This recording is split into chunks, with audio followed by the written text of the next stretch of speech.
Assalamu alaikum students. This is the second lecture of maths class 8 of chapter number 14, which is about square root.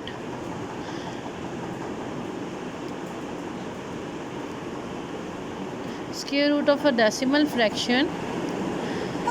These are the previous slides you will follow to solve the remaining questions of exercise 14C. Okay, these are the questions 8, 9, 10, 11 and 12. Do these parts on your classwork journal.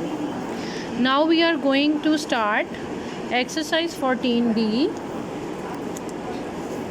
These are questions related to square root in statement form. Question number 1. You have a square blanket that has an area of 2116 square inches. What is the length of one side of blanket? आपके पास square blanket है जिसका area 2116 square inches है. ठीक है, एक square blanket का area ये given है. ठीक है, हमने इसकी लेंथ फाइंड आउट करनी है.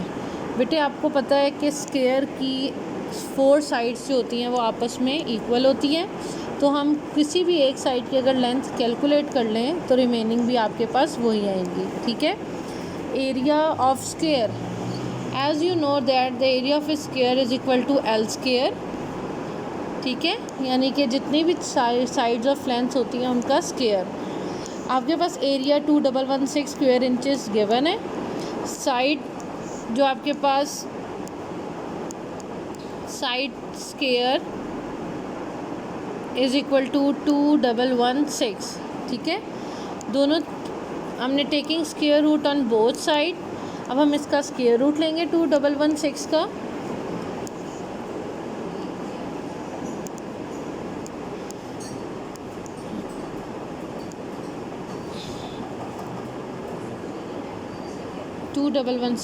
ठीक है, इस तरह आपने ये शो करना है. स्क्वायर रूट 4 4 16,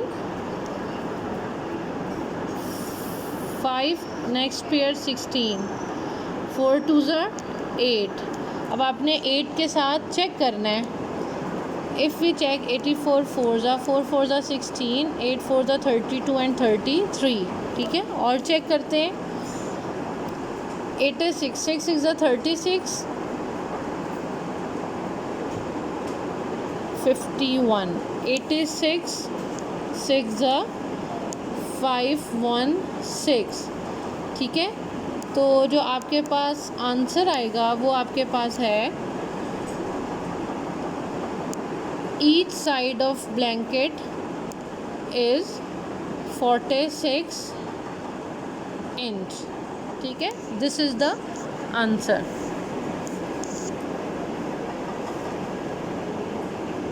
नेक्स्ट आपके पास क्वेश्चन है. You want to carpet a square room that has an area of 1369 square feet. What is the length of one side of one room. Similarly आपके पास एक रूम है, square room. हमने यहाँ पे कारपेट करना है इस रूम को. अब इस रूम का जो एरिया है वो आपके पास है 1369 स्क्वायर फीट. ठीक है, ये आपके पास इसका एरिया है. एक साइड की हमने लेंथ फाइंड आउट करनी है. ठीक है, सेम प्रोसीजर हम फॉलो करेंगे प्रीवियस क्वेश्चन वाला कि area is equal to side square. Area आपके पास है 1369. ठीक है, taking square root on both side and show the procedure of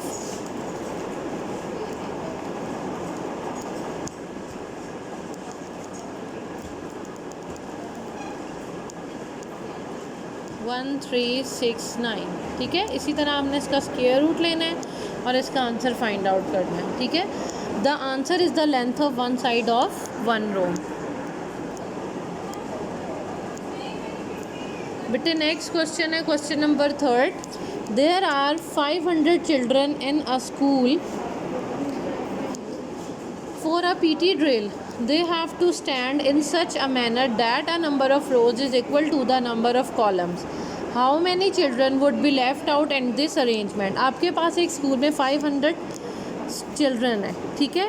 PT drill के लिए उन्होंने इस तरह से खड़े होना है कि नंबर ऑफ़ रोज़ यानी कि नंबर ऑफ़ रोज़ और नंबर ऑफ़ कॉलम्स जो हैं वो आपस में सेम हो, ठीक है। फॉर एग्ज़ाम्पल अगर आपके पास 4 रोज़ हैं तो 4 कॉलम हो। इस तरह हमने उन बच्चों को इस मैनर में हमने उनको स्टैंड करना है, ठीक है। How many children would be left out in this arrangement. तो आपके पास 500 में से कितने स्टूडेंट्स या कितने बच्चे जो हैं वो रह जाएंगे जो इस अरेंजमेंट में नहीं आ सकेंगे, ठीक है। हमने आपके पास है total number of students 500, number of rows is equal to the number of columns, क्योंकि हमने सेम मैनर में करना है कि इक्वल होना चाहिए। हमने सपोज़ कर लिया कि रोज़ भी x हैं और कॉलम्स भी x हैं, तो total number of students is equal to x square.